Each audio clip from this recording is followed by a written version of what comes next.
Hey, here we are with day 6 of 90 days of fresh word. Today's fresh word is, what better time to praise than now?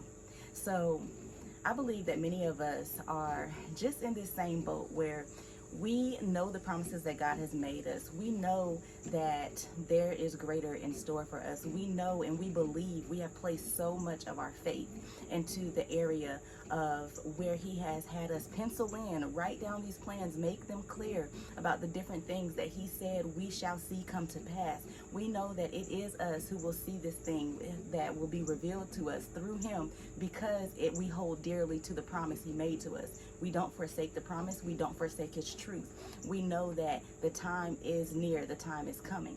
However, with all of that being said, we also begin to grow a little faint. We begin to grow a little, I don't really want to use the word worry because it's not worry that it won't happen, but it's a little worry in the wait. Like, how long, God? How much longer? The suffering has become a little bit more greater for those of us who have been holding on for quite some time. But listen, today's word was, what better time to praise Him than now? See, one thing about praise is it's a weapon that we as believers have. It's a tool that is used to confuse the enemy. When we praise Him and He's offsetting these things in our journey to make us believe that it won't come, or try to trick us into believing that maybe it wasn't God that was speaking to us.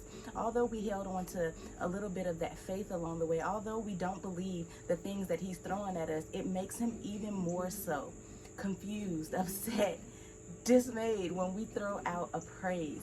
Give God glory anyway. Give God in the middle of the journey, in the middle when things are going chaotic, when things are beginning to look very opposite of the promise. Give God praise anyway. So praise Him now. Listen, guys, how do you do that? How do you do that in the midst of distress, in the midst of when everything looks opposite of what it is? What you do is you dig deep down inside.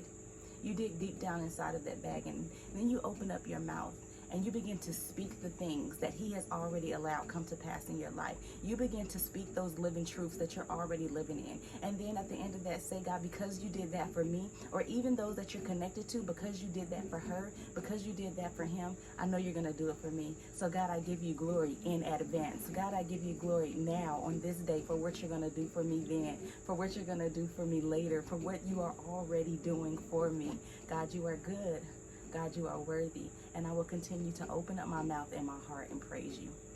Listen, guys, this is a tool that will definitely lift you up, boost you, and keep you moving, keep you growing, if nothing less. But nothing else, that's all I have for you today. Be blessed. Bye.